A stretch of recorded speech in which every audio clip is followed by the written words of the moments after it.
I have a question for you about what your kind of objective function in your dynamic pricing exercises.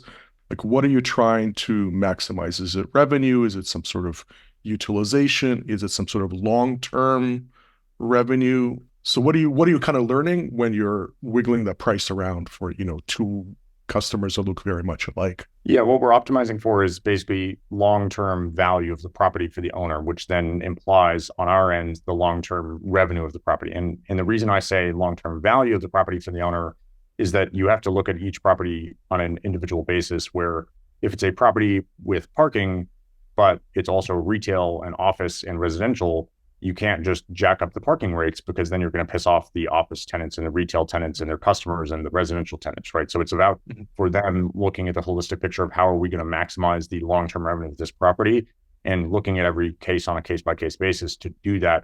And the thing I always tell owners, right, is the classic phrase: if you don't want to cut off your nose to spite your face, so we don't want to jack up your parking rates 3x and then find out that all your tenants are now upset, right? So it's really about long-term value of the property. And in a property that is pure paid parking, there's no other thing attached to it.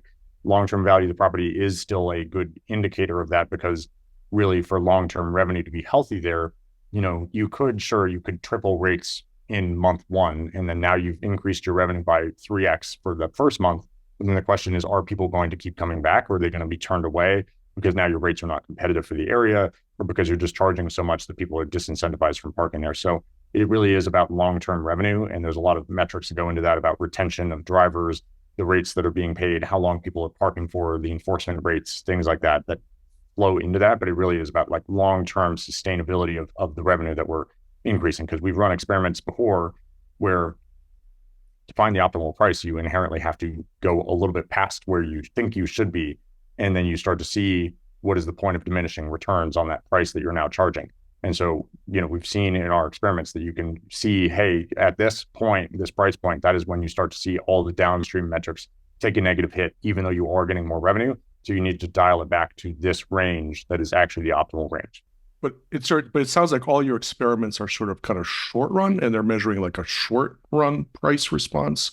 How do you get at the long run stuff? Yeah, normally the experiments that we run are run for like 6 to 8 weeks at a time. Okay. So you'll see basically we'll have 4 different buckets. And during those 6 to 8 weeks, 25% of drivers are getting put into each of those buckets. And then we're seeing over those 8 weeks, how are people responding?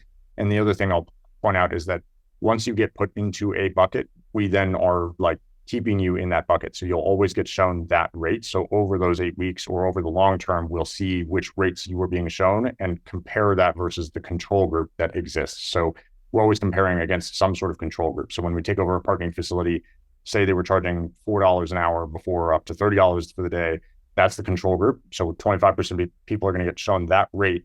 And then 25% are going to get shown like a $5 rate that increases to $8 per hour with still that $30 per day cap. And then the next group is going to get shown 7 to 9. And the next group is going to get, shown and with different functions and things like that in terms of how they scale with occupancy. So then we're measuring over a decently long chunk of time. But then it's really like this ongoing experiment. So even after out of those 4 rates, we pick a winning rate, we'll then run a next experiment for another 8 weeks that basically is that experiment versus new experiments. And then once we kind of decide after a few of those experiments that this is kind of the optimal rate to be charging, even in the background at all times, there'll be, 80% of drivers will get shown that new default rate, and then 10% and 10% will get shown 2 other rates that we're constantly testing against those in order to make sure that this is truly the optimal rate. Because seasonality is a thing, and events are a thing, and weather is a thing. So you need to always be testing your pricing, which is something that's very new to the industry, because most companies in the industry, it's just, let's pick a price and stick with it for a year and it never changes.